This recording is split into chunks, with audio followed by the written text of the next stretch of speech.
Olá, o Quem Fala na TV de hoje reúne as entrevistas mais importantes dos programas exibidos durante esta semana na TV Assembleia.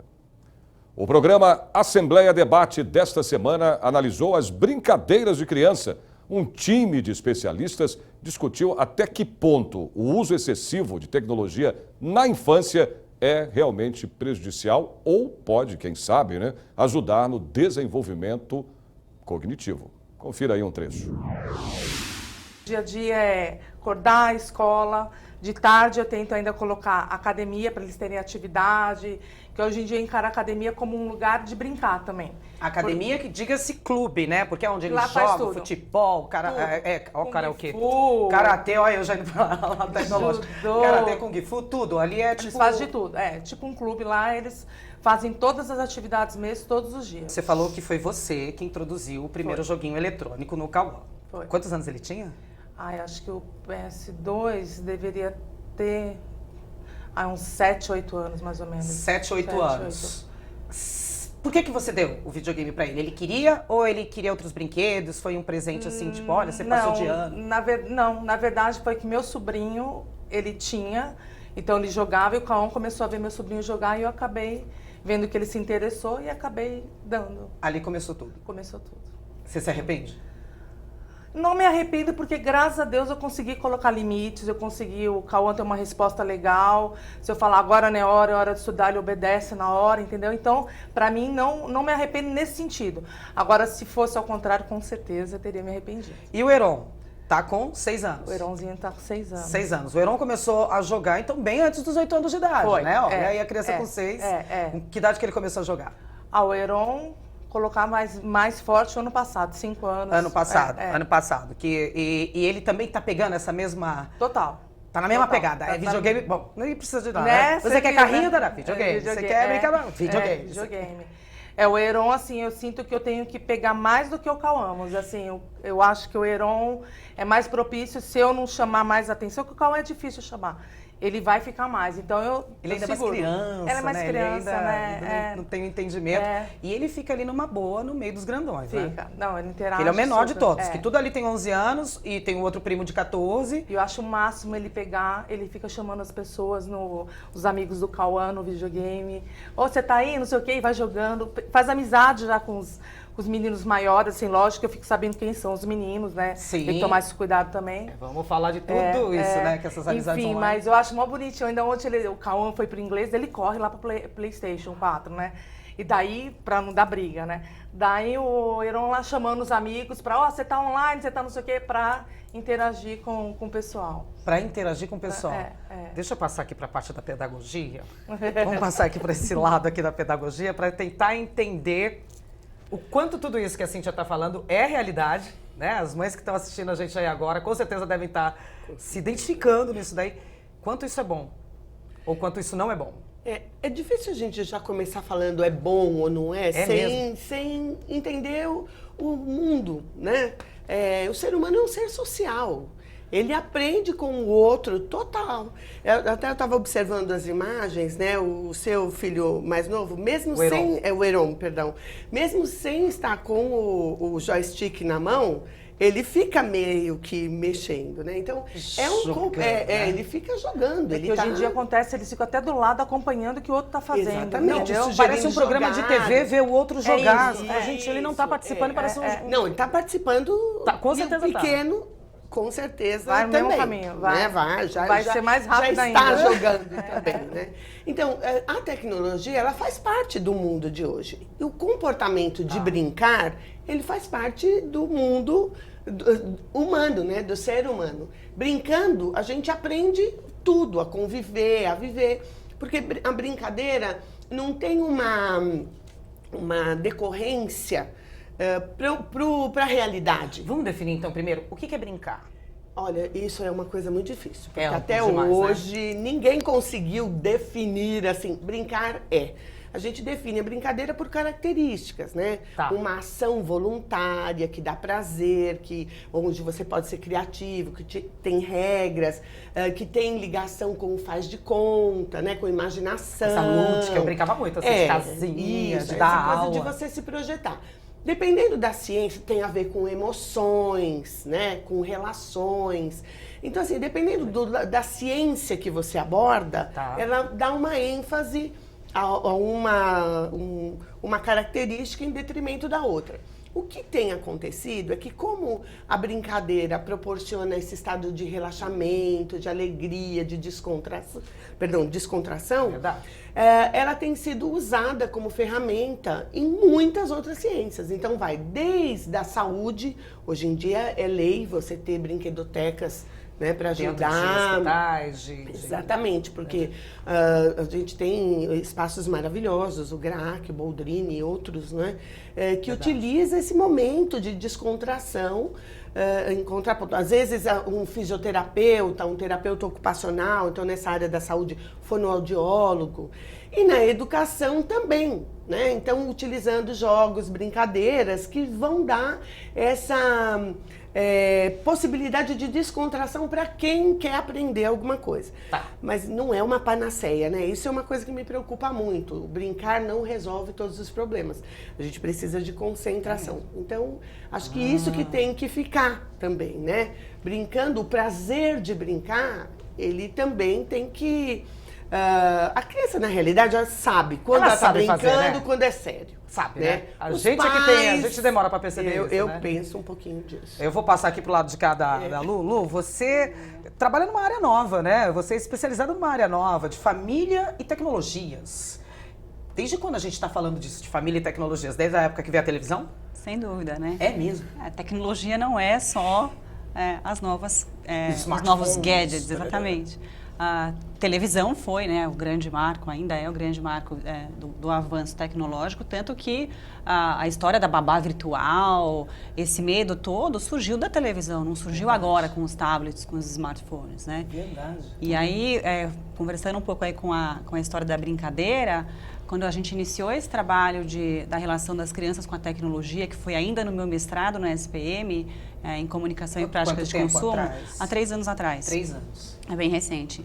A primeira questão que surgiu quando a gente investigou as relações das crianças com o Instagram, crianças de 6 a 12 anos nas redes sociais, não é se a criança ainda brinca ou se a criança não brinca mais. Se existe ainda uma nova maneira de brincar, né? A pergunta não é a criança brinca ou não brinca. Isso também não é uma brincadeira, não pode ser uma brincadeira. Como que a criança entende a rede social, no caso, e como que ela usa e se apropria dessa tecnologia, se é como um adulto, se ela repete um comportamento adulto ou se é como uma brincadeira. Tá melhorando para você, Cíntia, as explicações aqui dos nossos especialistas? Porque a Cíntia era uma criança que brincava na rua. Né? Eu era dessa época também, né? A gente conversando lá na matéria dos bastidores, falando, eu brincava de esconde-esconde, de tocar campanha na casa do vizinho e sair correndo. Perdoem, vizinhas. Desculpa. A gente fazia isso bastante, eu fazia muito isso. Mas a nossa brincadeira era do lado de fora de casa, né? Nunca era dentro. Mas a gente também, Cíntia, não tinha tecnologia, né? Não tinha... Tá melhorando aí pra você a explicação? Então, sabe o que eu penso? No caso, tipo, tecnologia, fui de uma época que tinha a rua e tinha o Atari, né? O antigo Atari. E eu conseguia dividir isso daí muito bem. E o que eu sinto que essa geração, por mais que isso possa ser encarado como uma brincadeira, a aula dos meus filhos que eles mais curtem na academia é circo. É a aula que você corre, que você pula. Chega até a chorar se um dia eu tiver que falar que vai faltar para essa aula. Porque é a liberdade que a gente tinha na rua. Eu sempre reparo isso nos meus filhos. E até meu sobrinho e tudo. Porque é isso aí, eles não têm mais essa de correr, de brincar. Mal e mal uma educação física na escola. Então eu sinto que, mesmo tendo essa... Vocês possam encarar como uma brincadeira, eu sinto que falta isso neles, que chama atenção isso daí. Eu me pego nisso. Pega nisso. É normal, Lu? A Lu tá aqui sinalizando pra falar. Já vou chegar em você, Rosa. É normal isso daí? O que eu sinto é assim, o que a gente observa é assim, né? De segunda a sexta, a maioria das famílias tem uma rotina, né? Tem uma rotina complicada, tanto de pais que trabalham ou que não trabalham, mas que eles têm uma rotina, inclusive, de atividades, até muitas vezes lotada a agenda de segunda a sexta. Estafante, né? E quando chega, né, na oportunidade do fim de semana de ver o sol, sair de casa, tá todo mundo cansado, né? Principalmente os pais, que estão morrendo de preguiça. Então, quando eu escuto assim, o meu filho brincava na rua, eu brincava na rua e meu filho não pode brincar mais, não, seu filho pode. A rua continua ali. Tá. Você pode, de fim de semana, ir para um museu, ir para um parque. Você tem a opção de ir para um museu, ir para um parque ou ir para o shopping. Você tem essa opção ainda. O que eu vejo muito acontecer, e aí eu falo até como mãe também, que eu já me chamaram até de ativista. Né? Você tem uma filha de 5 anos. De 5 anos. Menina. Eu posso dizer assim, eu faço esse tipo de atividade.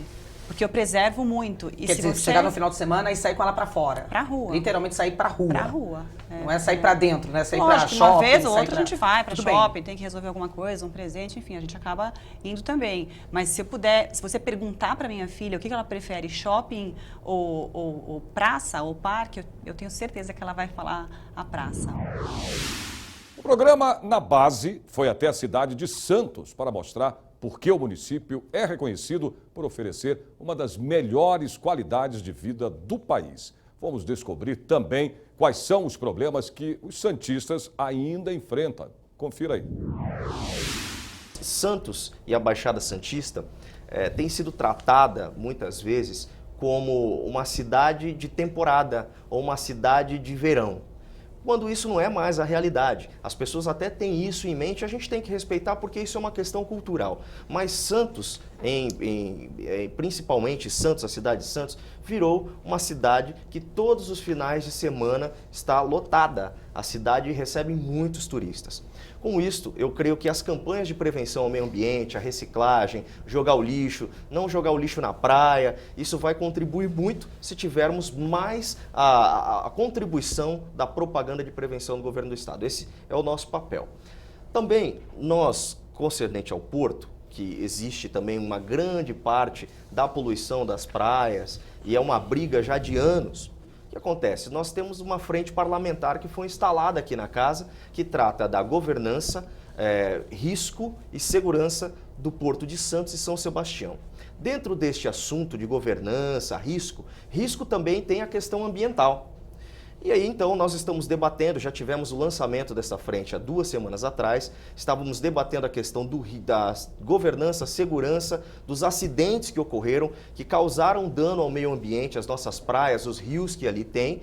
E agora nós vamos passar para uma segunda etapa para debater a questão de prevenção contra os acidentes que podem causar um dano ao meio ambiente. Tem o CEPEMA, que é um núcleo da USP, aqui de São Paulo, que é instalado em Cubatão. Nós vamos debater isso a semana que vem na frente parlamentar para falar o que pode ser feito. Já existe hoje uma conversa entre o Ministério Público e a empresa que teve o seu acidente, que foi a Ultracargo, e agora eles têm que pagar uma multa gigantesca.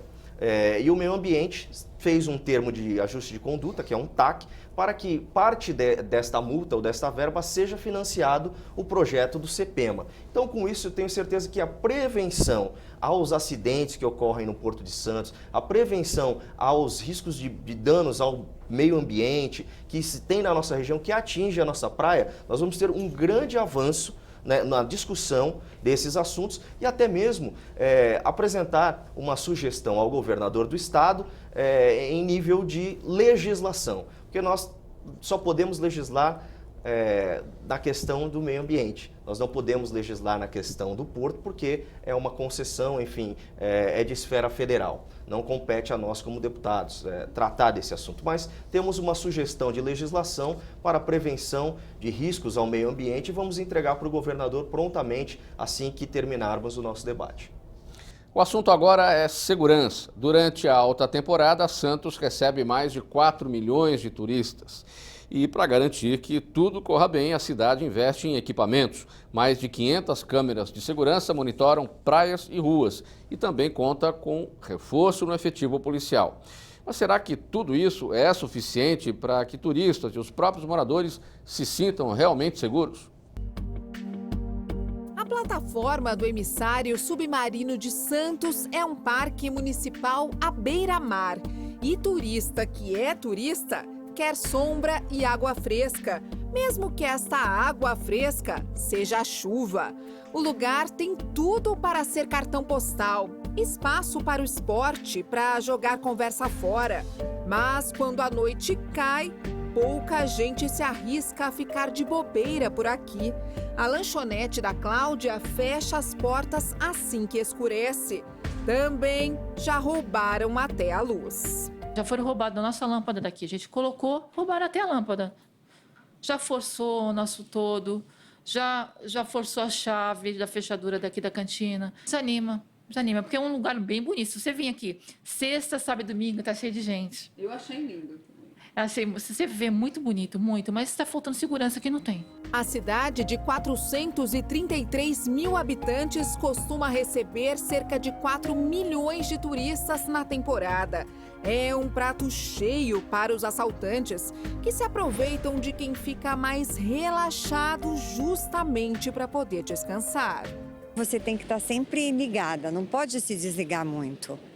Porque você tem sempre os oportunistas, né? Que estão ali para dar o bote. Diz que Santos a segurança está legal. O policiamento está bom. Tá? Então a gente se sente mais seguro aqui. Pelas estatísticas da Polícia Militar, as notícias são boas e por isso ficam estampadas no mural do quartel. É um trabalho de estudo, de análise criminal, né, e adoção de algumas estratégias operacionais. Então, semanalmente, nós nos reunimos, né, com os comandantes de companhia, fazemos uma análise criminal e aqueles pontos que têm maior incidência criminal, nós procuramos atuar. Os roubos de veículo em Santos caíram 38%.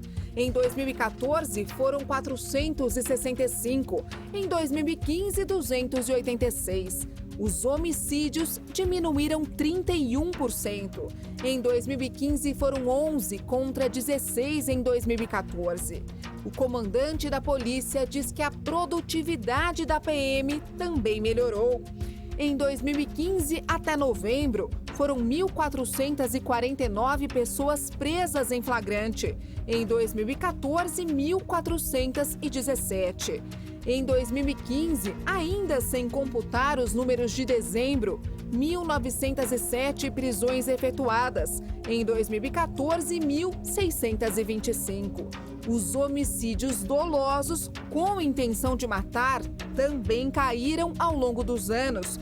Em 1999, eram 26,24 por cada 100 mil habitantes. Em 2014, 2,83. Durante o verão deste ano, o litoral de São Paulo recebeu reforço de mais de 2.800 homens. Santos é uma das 16 cidades que participam desta ação especial. Vieram policiais do interior, da capital, do Corpo de Bombeiros, policiais civis e até da fiscalização de trânsito. Mas será que depois que os turistas vão embora, que esse calor todo termina, a cidade continua segura dessa forma?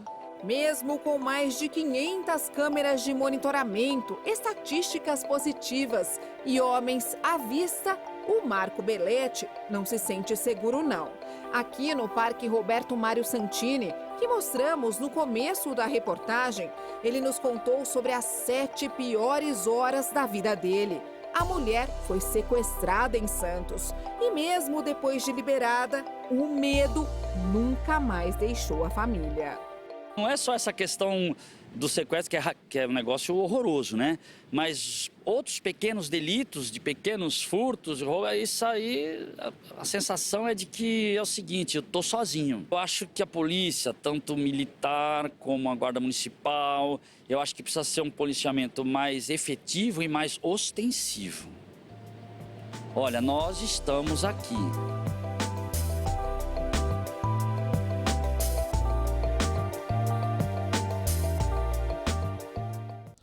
Prefeito Paulo Alexandre, então nós verificamos a redução no número de roubos de veículos, a produtividade da PM elevada e a redução dos homicídios dolosos. Aí nós temos o engenheiro civil Marco Belletti, que teve a esposa sequestrada. Ele, na percepção dele, isso não aparece. O que acontece? Que para a população essa percepção não é muito clara em relação ao trabalho que vem sendo feito em segurança pública. Olha, obviamente, quando você entrevista a vítima de um crime, o impacto do crime perante essa pessoa e os seus familiares é muito maior, até porque são momentos aí horríveis, como foi colocado, né? Certamente se Se a televisão entrevistar todas as vítimas, o depoimento será o mesmo, mas o esforço que é feito, ele busca atingir o conjunto de pessoas da cidade e o conjunto da população. A gente lamenta esse ocorrido, mas em Santos a gente tem feito um trabalho muito importante de integração com o governo do estado, com a polícia militar. Desde o início do nosso governo, quando nós assumimos a cidade, nós tínhamos 180 câmeras instaladas pelo município. Hoje são 520 câmeras em funcionamento. E essas câmeras cumprem um papel importante dentro do nosso sistema de monitoramento de ajudar no esclarecimento de ocorrências, no sentido de prevenir ocorrências. Somente no ano passado foram mais de 100 mil ocorrências que tiveram atuação do nosso sistema de monitoramento. E, aliás, o nosso SIM, nosso sistema de monitoramento, nós temos a presença de policiais civis e policiais militares que 24 horas por dia atuam no sentido de proporcionar mais segurança para a cidade. Deputado Caio França, qual é o esforço que o parlamentar aqui na Assembleia Legislativa pode fazer no sentido de ajudar Santos na segurança pública, visto que os momentos de crise acabam favorecendo a criminalidade e a situação não anda bem? Então, na verdade, precisa tomar um cuidado para que a situação não piore, já que tem melhorado segundo a avaliação do prefeito. Na verdade, a avaliação é através dos números, né? A gente acaba falando de segurança pública através de números. É claro que quando você pega uma vítima de um sequestro, como foi o caso, você acaba assim, lidando com vida, a esposa dele. Então, sem dúvida, isso acaba criando um constrangimento e toda uma situação ruim para ele e para a família toda. Agora, os números não só em Santos, mas na Baixada toda, vem diminuindo. E isso é importante ser ressaltado. No momento difícil que a gente vive, a gente sempre cobra aqui o governo do estado em relação ao efetivo da Polícia Militar, a ampliação do efetivo frequente, como o Paulo Correa já falou. A Baixada hoje não é só aos fins de semana e aos feriados prolongados, todas as semanas, às vezes no próprio dia de semana corriqueiro mesmo, a Baixada acaba tendo praticamente lotação total das suas principais cidades. E Santos é a principal cidade da Baixada, é a cidade mais forte da Baixada, isso acaba chamando a atenção. Então, os números são positivos hoje, mas nós vamos estar trabalhando sempre para poder melhorar. A gente aprovou aqui,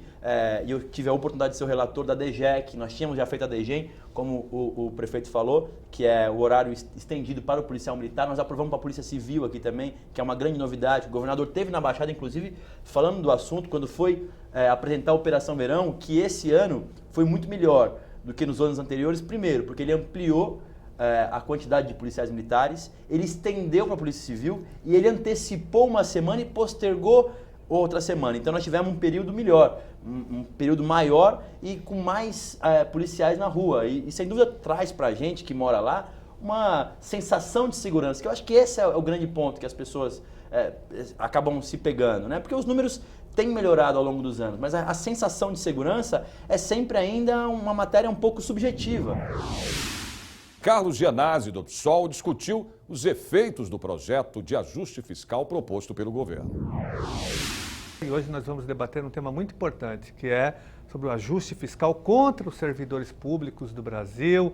Vamos debater aqui o PLP 257, que penaliza imensamente não só os servidores estaduais de todo o Brasil, mas a prestação de serviços públicos também. Antônio Carlos, como que vocês da Central Pública, na Central dos Servidores, estão acompanhando e como que vocês entendem os resultados perversos desse PLP 257, se ele for aprovado dessa maneira?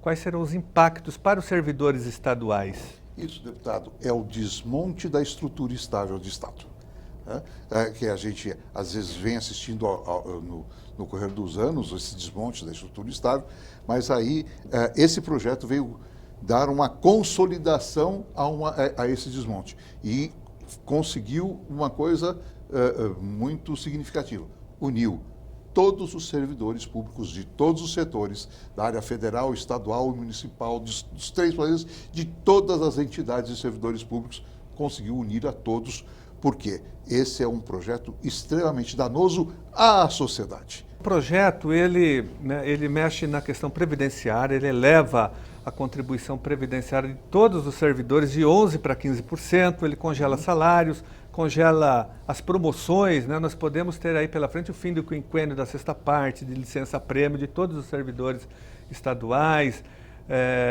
Isso tudo que o projeto propõe, na verdade, tem a ver um pouco com o que o Alckmin, o governador Alckmin, já propôs aqui no ano passado, para vocês saberem, Celso e Antônio Carlos. O governador Alckmin protocolou 2 decretos aqui, ele publicou 2 decretos, um deles congelando os salários dos servidores estaduais e um outro já congelando a chamada dos aprovados nos concursos públicos. Então, eu digo que esse PLP da presidente Dilma, né, ele é inspirado muito aqui no laboratório aqui de São Paulo, laboratório de maldades dos governos do PSDB contra os servidores. Para nós não é muita novidade. Né? Agora é triste saber que ele foi apresentado pelo governo federal, né, em nome da renegociação da dívida pública, da dívida dos estados.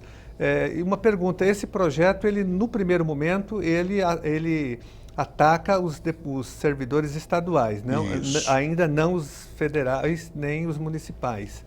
Mas isso pode se alastrar. Não, isso nós temos, deputado, como o senhor bem coloca, embora o projeto, nesse primeiro momento, venha atingir os servidores dos estados, os servidores estaduais, todos temos a clara percepção de que o momento seguinte, o day after, sem dúvida alguma, é atingir os servidores federais e os servidores municipais.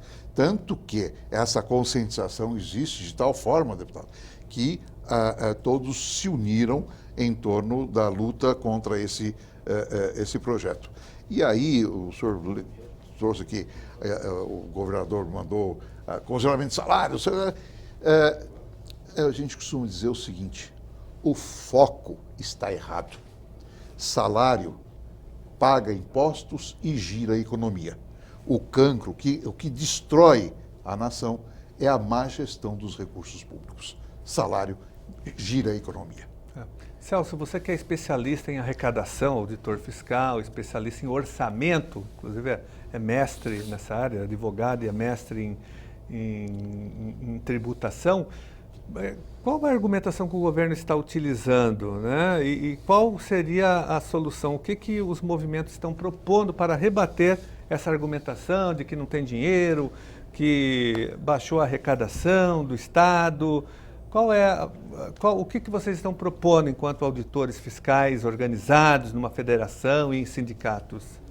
Deputado, nós estivemos em Brasília, né, nesse movimento aí contra o PLP 257 de 2016, e como o senhor bem disse, né, o embrião desse projeto, a gente percebe o embrião desse projeto mesmo sendo aqui no estado de São Paulo, né, do governador Geraldo Alckmin, e nesse momento 16 governadores se unem à presidente Dilma Rousseff e envia este projeto para a Câmara dos Deputados. Então, a gente percebe aí claramente, né, a união, nesse momento, a união dos partidos, né, no caso PSDB, PMDB e PT, para apresentar um projeto de tamanha crueldade com os servidores públicos. A federação, a nossa federação dos fiscos municipais, ela tem atuado fortemente indicando, mostrando para a população, né, que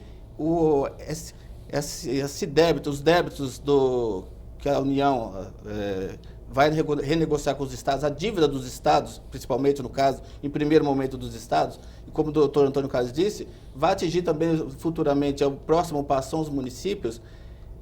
Há que se ter consciência que não é esse o foco, deputado. A gente pode atacar e tem condições de atacar, e a gente pode falar um pouco mais sobre isso depois,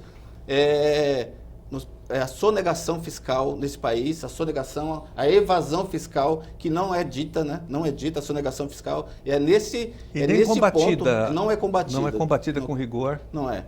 Poucos ou nenhum investimento temos em alguns entes da federação nessa área. O Antônio Carlos estava falando há pouco, agora, antes de entrar, da dívida pública, né, da auditoria da dívida. Verdade, então, como que você vê essa questão da dívida? Seria uma solução, uma auditoria da dívida? Como está na Constituição Federal que o Brasil tem que fazer auditoria da dívida, não é isso? Esse movimento do Brasil que vocês acompanham. É verdade, deputado. O senhor colocou bem. De fato, se nós pegarmos, quem se der o trabalho de assistir há uma explanação sobre a questão da dívida pública. Trazemos aqui o nome da professora Maria Lúcia Fattorelli, que é deste movimento que é especialista nessa área, inclusive de renome internacional. Ela é convidada por outras nações para fazer auditoria da dívida daquelas nações. O Equador mesmo. Ela participou. Exatamente. E então nós vemos o seguinte. Só para ter uma ideia, agora a questão a semana passada, foi o Supremo Tribunal Federal acabou de decidir sobre as dívidas de alguns estados e a revisão dos critérios das dívidas dos estados. E o famoso juros sobre juros. Né? E, com isso, os estados tiveram reduções nas suas dívidas por decisão judicial, né? De 47%, a alguns estados 202%. Tem estado que revista o cálculo da dívida, ele passa a ser credor em vez de devedor. Na verdade, essa dívida é para pagar os juros da dívida pública. Né? O Brasil hoje, ele canaliza para o pagamento da dívida só de juros, de amortização dos juros, mais de 43% do seu orçamento, da sua riqueza, que é um desfalque imenso na riqueza brasileira. Daí não vai ter dinheiro mesmo para educação, para saúde, segurança pública, assistência. Isso tem que ser combatido e esse é o grande debate hoje no Brasil. Né? Tanto mudar a política de juros, né? Nós temos que baixar os juros, como também fazer auditoria da dívida, que é um ralo, né, que consome uma boa parte do nosso orçamento. Eu diria que é um ralo imenso, né? Sem dúvida nenhuma. Tem um rotor embaixo sugando os recursos da nação ali na dívida pública. E, permitindo só apresentar rapidamente as nossas entidades, porque todas as nossas entidades, deputado, estão de cabeça entrando na questão dessa revisão da dívida, da auditoria da dívida, auditoria cidadã da dívida. Tanto a FENALEGES, que é a federação que congrega os servidores das 5.569 câmaras municipais do Brasil, a CONFELEGES, que também nós representamos, que congrega os servidores dos poderes legislativos, dos tribunais de contas e dos órgãos de fiscalização, investigação, regulação e controle, como a pública.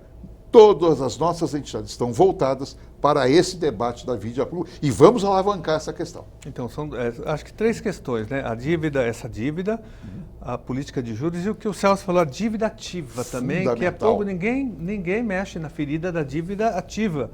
Né? Aqui o Estado de São Paulo tem uma dívida ativa de mais de 250 bilhões de reais. Eu não sei qual é a dívida hoje atualizada da Prefeitura de São Paulo. Pois é, deputado. Esse é um ponto importante. A auditoria da dívida é importante e a auditoria também e a cobrança da dívida ativa, tanto da União, dos estados e dos municípios. A gente vê, deputado, a dívida da União batendo na casa de 1,5 trilhão de reais. Dívida, nós acabamos de ver aqui, na introdução deste programa, a dívida de São Paulo, do que vai ser refinanciada, de 230 milhões, né? Bilhões, desculpa.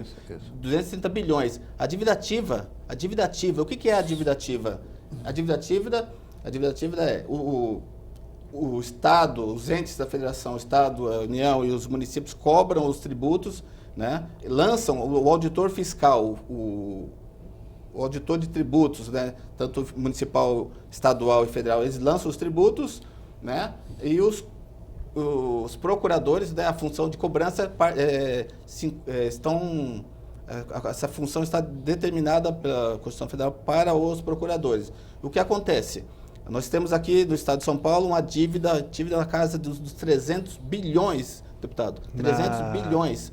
Na Prefeitura? No Estado de São Paulo. Isso. No município estamos na caixa de 60 bilhões. É quase o orçamento. É quase o orçamento. E o que acontece? Por que esse valor tão alto, né?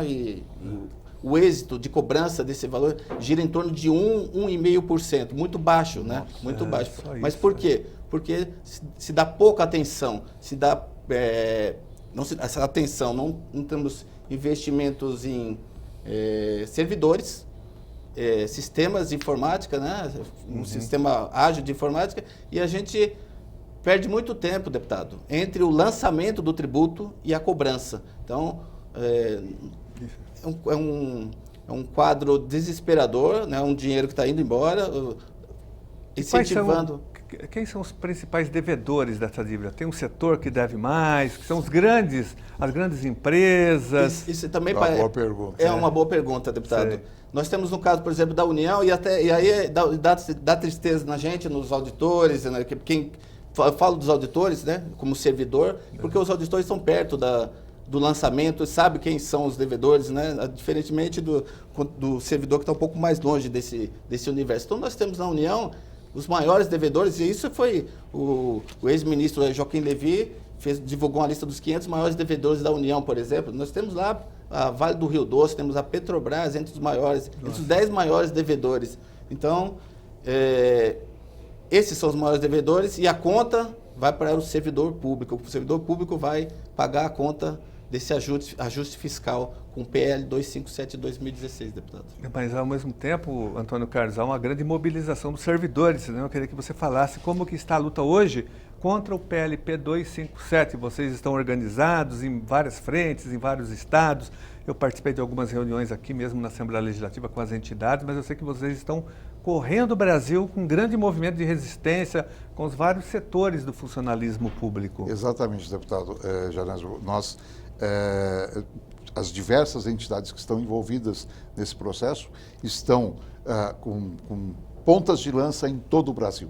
E estamos com uma organização... É um movimento suprapartidário, né? Suprapartidário, absolutamente... Porque do lado do governo também é um movimento suprapartidário. É verdade. Todos os partidos concordam com o ajuste contra os servidores, não é isso? Exatamente. O PMDB, o PSDB, o PT estão todos lá contra os servidores. E o movimento aqui é suprapartidário também para se contrapor ao PLP 257. Preconceito, tratamento e novas tecnologias. O programa em discussão especial desta semana abordou o problema da doença vitiligo. Acompanhe um trecho. Doutora Gláucia, nós falamos sobre a quantidade de portadores da doença no Brasil, 1% da população brasileira, mas esse número é subestimado, pode ser muito maior, os casos não são sempre notificados. Sim, sem dúvida. Não só porque muitos pacientes, infelizmente, acabam não procurando o atendimento médico, então eles acabam sendo subdiagnosticados, muitos pacientes são portadores, e às vezes até por vergonha, em achar que isso possa ser alguma coisa contagiosa, como até foi comentado na reportagem, acabam ficando inibidos de procurar um atendimento médico. E além disso, tem a subnotificação da doença, mas acredito sim que esse número seja muito maior do que esse que a gente tem. Então, qual que é a estimativa? Porque 1% em torno de 2 milhões de brasileiros, que é o que dissemos na reportagem. Os dados que a gente usa são os dados da Organização Mundial da Saúde, que é de 0,5% a 2% da população mundial. No Brasil, a gente não tem um dado tão fidedigno, então a gente acaba utilizando a estimativa da Organização Mundial de Saúde. Nós temos os melanócitos, que são as células que produzem a melanina. E a melanina é a substância que determina a cor de pele, dos cabelos e dos olhos. A doença está associada ao desaparecimento desses melanócitos, que são as células. E por que essas células desaparecem? Hoje em dia, a gente tem mais de 10 teorias aceitas pelo motivo pelo qual esses melanócitos, como o Mauro falou, são as células que produzem o pigmento da pele. A teoria mais aceita, que foi inclusive comentada na reportagem, é que existe um mecanismo autoimune, ou seja, o corpo ataca o próprio corpo. Então, o próprio corpo desenvolve um mecanismo que ele ataca e destrói as próprias células produtoras de melanina. Existem outras teorias aceitas, como uma deficiência em combater um processo oxidativo. Existe uma outra teoria que as células já são previamente defeituosas e por isso o corpo acaba eliminando, mas a teoria mais aceita é justamente essa autoimune, que o corpo destrói as próprias células produtoras da melanina. Agora, a outra, doutora Gláucia, em que medida os pacientes precisam de atendimento psicológico simultaneamente ao atendimento dermatológico? Bom, eu diria 100%, né? Todo paciente que tem uma doença autoimune, a gente procura entender também as questões psicológicas, inconscientes ligadas a essas doenças autoimunes. Não existe uma comprovação científica de causa e efeito, mas é bastante evidente que a psicoterapia, ela auxilia o paciente a lidar com essas questões e vai transformando dentro do próprio organismo essa condição. Então, uma vez que a gente tem uma célula do organismo que ataca o próprio organismo, protagonismo, a gente tem também, junto com trabalhos em psicoterapia, formas com que esse paciente consiga minimizar, né, essas ações e daí diminuir o aumento dessas manchas na própria pele. Porque acho que são dois tipos de atendimento, duas abordagens no atendimento psicológico. Um desses atendimentos é relativo ao próprio estresse que a pessoa vive e que pode ser o desencadeador do problema. E o outro é o que nós vemos no caso da Fabíola. Ela enfrenta um preconceito e ela precisa de um atendimento psicológico naquela direção também. Sem dúvida. O paciente com vitiligo, ele tem um estresse natural que todo mundo tem da vida, né? Mas o estresse que ele vai sendo gerado a partir da própria doença. Então, o vitiligo, ele traz uma situação de preconceito, às vezes um auto-preconceito, quer dizer, o próprio paciente tem muita dificuldade em lidar com as questões em que vão aparecendo na própria pele, porque a pele é nosso cartão de visita, né? Então, tal como ela vem, por exemplo, no rosto, na mão, diretamente faz com que as pessoas tenham uma impressão e eu mesmo acabo interpretando que impressão é essa, o que as pessoas estão pensando. Então, a primeira grande elaboração tem que ser a do autopreconceito, quer dizer, eu preciso aceitar o que está acontecendo, aprender a lidar com isso, comigo mesma e com a própria família, para conseguir encarar o preconceito social e daí reverter essa situação. Então, a psicoterapia ela é muito importante. O preconceito vem na esteira da falta de informação e a falta de informação passa pelo próprio nome da doença. Muitas pessoas olham, veem alguém com as manchas de pele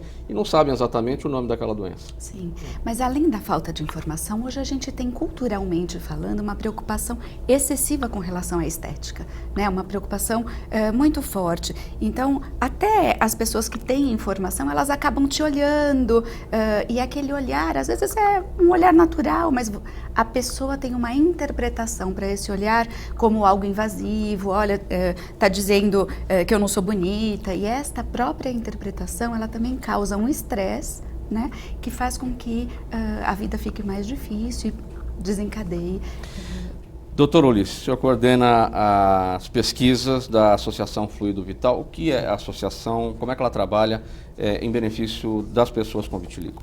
A Associação Fluido Vital ela nasceu de um grupo de pessoas com vitiligo que passaram pelo mesmo problema da entrevistada, onde a falta de recursos financeiros, os altos custos dos tratamentos e de alguns medicamentos. Então a associação nasceu nesse sentido. Então hoje nós atendemos gratuitamente as pessoas com vitiligo e oferecemos para ela fototerapia, acompanhamento psicológico. Não há valor de consulta, nós pedimos 1 quilo de alimento não perecível e esse 1 quilo de alimento vai para várias entidades, seja qual for a denominação da entidade, não nos interessa a denominação, interessa a boca que está sendo alimentada. E é um trabalho que vem sendo feito há 8 anos. Nós temos vários parceiros que nos oferecem gratuitamente a biópsia, gratuitamente a fototerapia e outros serviços que podem estar agregando para melhorar a qualidade de vida do paciente com vitiligo. O senhor é portador da doença? Sim, é o que me motivou a montar a associação. Porque apesar do Estado dizer que oferece o tratamento, existe uma demanda muito grande de pacientes e a capacidade de atendimento do Estado é muito pequena. Eu recebo da Prefeitura de São Paulo e algumas prefeituras do interior o paciente encaminhado pelo próprio médico do SUS, porque não tem condições de esperar, aguardar na fila e tudo mais. A associação surgiu a partir da sua condição, a ideia foi criar a associação para ajudar essas pessoas, pelo fato do senhor passar pelo problema. Sim, eu passei por esse problema, passei não só por esse problema, mas o problema de passar por vários dermatologistas, vários médicos, e cada um falava uma coisa diferente, e nada tinha conexão. O último médico que eu passei, na época, eu lembro, há 12 anos atrás, falou que o problema era o leite. Então eu fui me especializar, fui fazer a biomedicina, minha área é outra, fui fazer a biomedicina, fui me especializar, acabei fazendo especialização em estética, biologia molecular, imunologia clínica também, para poder dar uma ênfase maior nessa pesquisa. Isso há quanto tempo?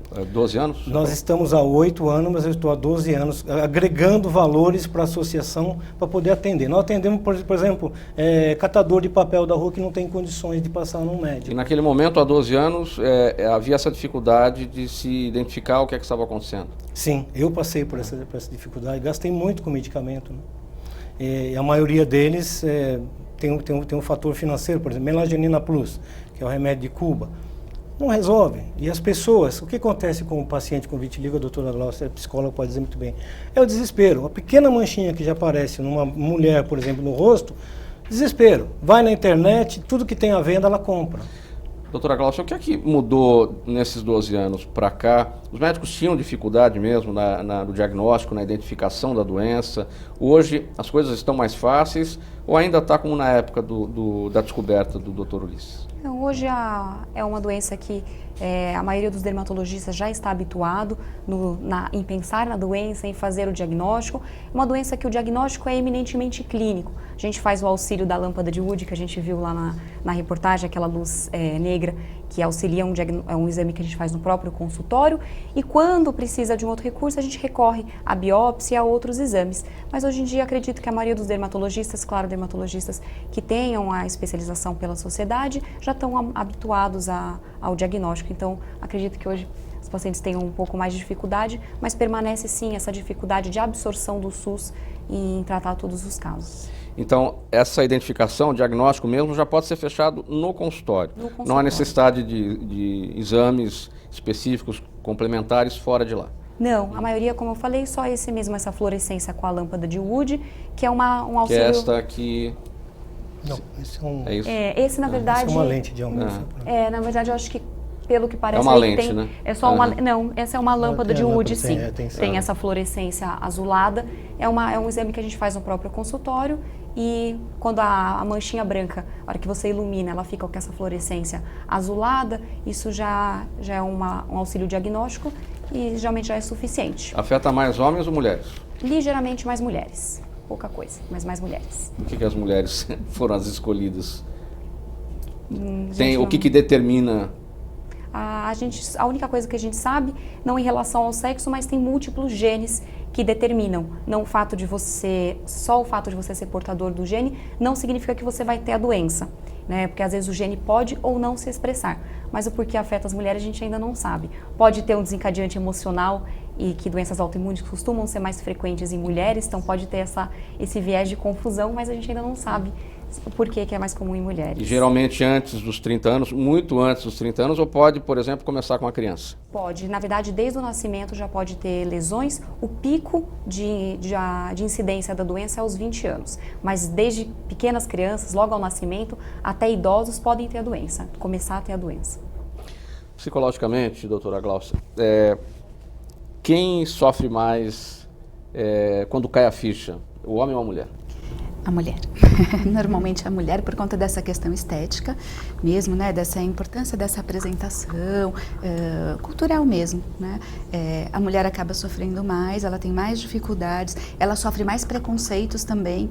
O homem parece que é mais tranquilo, tem também o sofrimento emocional, também tem questões de estresse, principalmente na adolescência. Se são meninos adolescentes, eles têm uma dificuldade muito maior do que se são homens adultos, mas a mulher ela tem uma questão do estresse, da depressão, também muito mais associada ao vitiligo do que os homens. O programa Quem Fala na TV termina por aqui, mas na semana que vem a gente volta e eu espero vocês. Até lá.